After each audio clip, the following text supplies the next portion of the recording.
She loves excitement. She loves the thrill. She loves the danger aspect of it. As I watched her running, I realized that she has this sixth sense about her. I think at the end of the day, what you really have to do is you have to look fear in the face and you just have to smile, even if you can't see it. Right now, Charlotte, what can you see? Total black.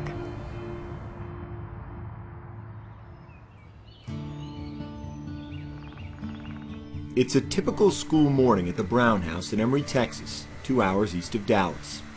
It may be difficult to glimpse at first, but Charlotte Brown is not typical. She is elite. In a state rich with track and field talent, she's one of the best high school pole vaulters in Texas. How many medals do you have in your room? I'm not sure. Ballpark. Maybe 100. How many can you see? None of them. How many patches do you have on your Letterman jacket? Probably 15. How many can you see? 0. Your name on your jacket. How's it written? In Braille. Charlotte Brown is blind. The youngest of the Brown's children, Charlotte's parents sensed something was wrong with her vision by the time she was 3 months old. Doctors soon discovered she had infant cataracts in her eyes. The diagnosis was on a Monday. The first surgery was Wednesday. To do the first eye, the second eye happened a week later. And at 16 weeks of age, she went into contact lenses. Because obviously you can't put glasses on a child. By the time she entered grade school, Charlotte had endured multiple surgeries, but her vision couldn't keep her from finding her place on the track, running from the time she was 6 years old. She was just wired for it. I took her to a track meet in the Dallas area. She won the 100, she won the 200, she won the 400, she won the 800. By middle school, Charlotte's vision began to deteriorate significantly. Charlotte began to develop unexplained decreased vision, something that we refer to as optic neuropathy.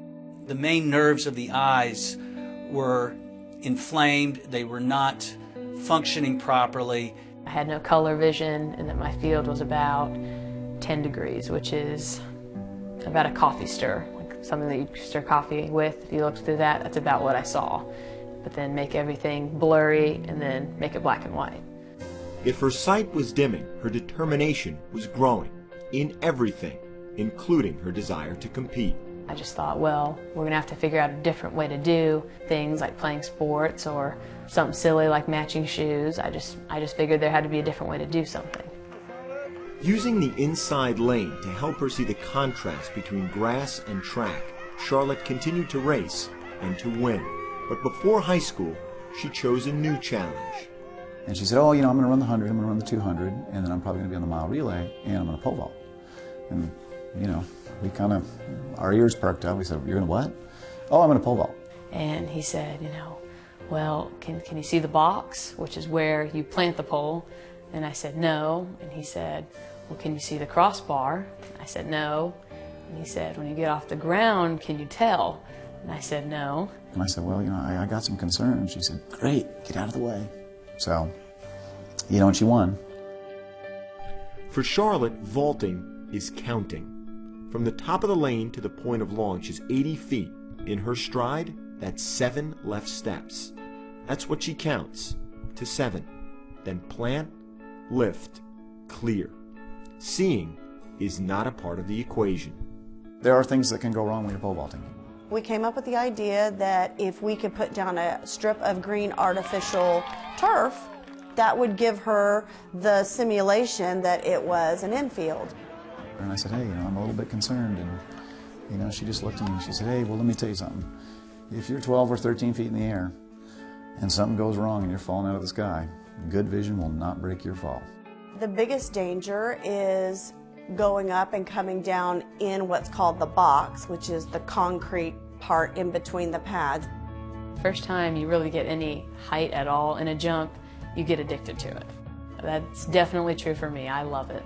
So it's the closest thing to, maybe the closest thing to death, I don't know, that I can think of. Last year, as a sophomore at Raines High School, Charlotte qualified for the state finals in Austin with a jump of 11 feet 6 inches. She finished 8th out of more than 300 vaulters who compete in Class 3A statewide. She did it with her vision worsening considerably. That's when I realized that I could only tell if it was light or dark, and there wasn't a blur anymore, it was just the light. This past summer, after surgeries for a detached retina and optic nerve pressure, Charlotte got her seeing eye dog, Vader. He helps navigate crowded hallways, sits by her side in class, and in competition, guides her to the starting line for running events and at the top of the runway for the vault. Stopping is, I guess, a way of giving up in my mind. So, this year, unable to see contrast any longer, she now uses a series of beeps to help guide her to the pit. My hearing is essentially like sonar, so when I vault, I tune out everything except for the beeping and Coach Lester at the back of the mat, so I can hear him. We use the beeper as a homing device. We put it right next to the box so she knows that's where the tip of the pole needs to go. I equate it to basically running in the dark towards something. As this year's track season came, Charlotte set her sight on one goal: returning to the state meet. Brown, Emery. At the region finals at the end of April, she needed to finish in the top 2 vaulters to make it back to Austin. Push. Good. There's a lot of pressure. This is the point you get to that it's not top 4, it's top 2. And your season is either going to end right there or you get an invitation to continue playing the game. Third attempt, 11-3. Charlotte Brown jumped 11 foot 3 inches. She was going back to states. A lot of people would have told you that we would never make it. But I'm going to tell you here and now, I never doubted the fact that the little girl would be back. Well, I'm proud of you. You did good. Because it's not so much the pole, and it's not the vault, and it's not the mat. It's what's right in here in that little girl. Austin, Texas. 1 year after losing what was left of her sight, after getting Vader, after more surgeries, after reinventing how she vaults, Charlotte Brown was back at states looking for the biggest goal of all. She knows what she's going for. She knows the goal. This is it. This is the state championship of track and field. Charlotte said she's going against every division out here. The expectations is to have a successful meet, to meet her goal, which is absolutely a state championship. Walk away with a personal best and a school record. Not as nervous as I did last year. Like, You've been here, done that. You know what I mean? been there, done that. Got a T-shirt. Got a T-shirt. It's now too small, so I need another one that says champion. There you go. Charlotte Brown, Emery Raines. As others fell aside and the heights increased, Charlotte climbed, easily clearing 11 feet. Smoked it! Woo! She can get a clean bar at 11.6, I'm telling you. That's going to be, that might get her on the podium alone. Yeah. There's 6 girls left. After clearing her prior heights without a miss, the bar was raised to 11 foot 6 inches. If Charlotte Brown made it, she would medal.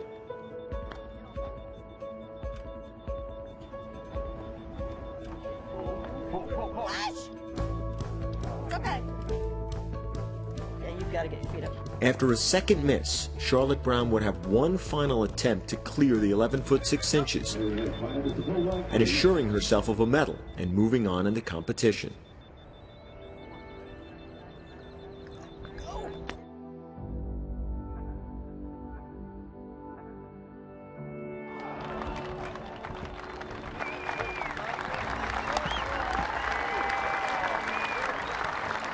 To hear everybody stand up and everybody clap and call my name and say I did a good job was really nice, and I really appreciated that much support.